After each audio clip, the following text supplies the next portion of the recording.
Have you ever wondered who carried the torch of leadership after the apostles were gone? Who stood at the helm of the church after Saint Clement? Today, we journey back to the dawn of the 2nd century to discover the story of Saint Evaristus, a man called by God to shepherd his people in a time of uncertainty and transition.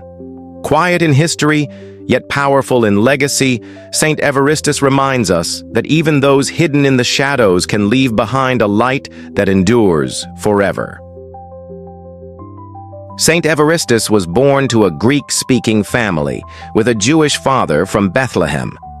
This unique blend of backgrounds reflected the universal mission of the Church, uniting Jew and Gentile under Christ. While little is known about his early life, tradition tells us he embraced the Christian faith at a time when doing so came with great risk. He later served as a priest in Rome, where his devotion and wisdom set him apart.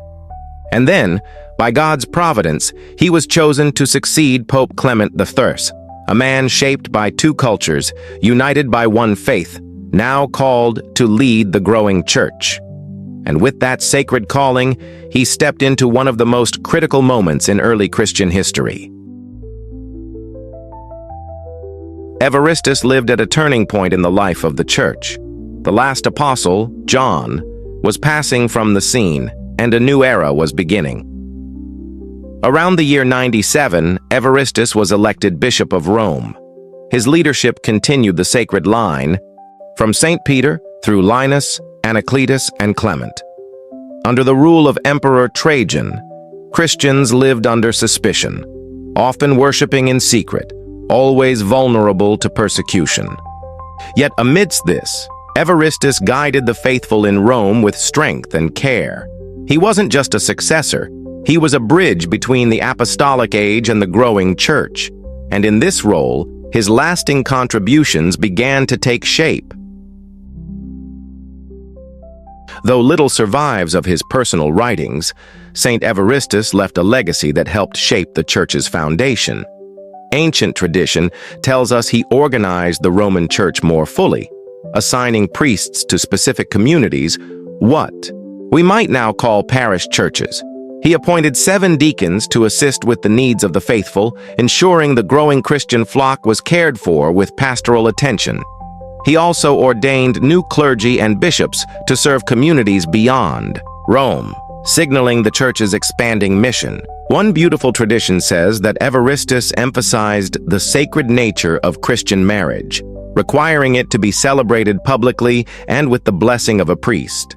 These steps may seem small, but they reveal a vision for a church that was ordered, sacramental, and ready to grow. And like many early shepherds of the faith, his service would lead to a final and sacred witness. Saint Evaristus is honored by the Church as a martyr. While exact details of his death remain uncertain, tradition holds that he gave his life for Christ near the year 107. Some accounts say he was beheaded during the reign of Emperor Trajan. What we know for certain is that early Christians venerated him as a faithful witness who endured suffering for the name of Jesus. His body was said to be laid to rest near the tomb of St. Peter, a symbol of his deep connection to the apostolic mission. His feast is celebrated on October 26th, and though his story is quiet, the Church remembers him with deep reverence. But his influence didn't end with his death. It reaches even into our lives today. What can we learn from the life of Saint Evaristus? First, that the strength of the Church is often built not by the famous, but by the faithful. He may not have written letters like Clement or performed miracles like Peter, but he led with devotion, order, and love. His story reminds us that holiness often grows in hidden places, in quiet leadership, in daily sacrifice, in pastoral care, and his insistence on unity, on the sanctity of marriage, and on shepherding a growing flock speaks directly to our time. Saint Evaristus calls us to be steadfast, to be faithful even when no one sees. He shows us that our faith is rooted in those who came before us, and that we are part of a church that stretches across centuries. Let his life inspire you to serve with quiet courage and deep trust in God's call.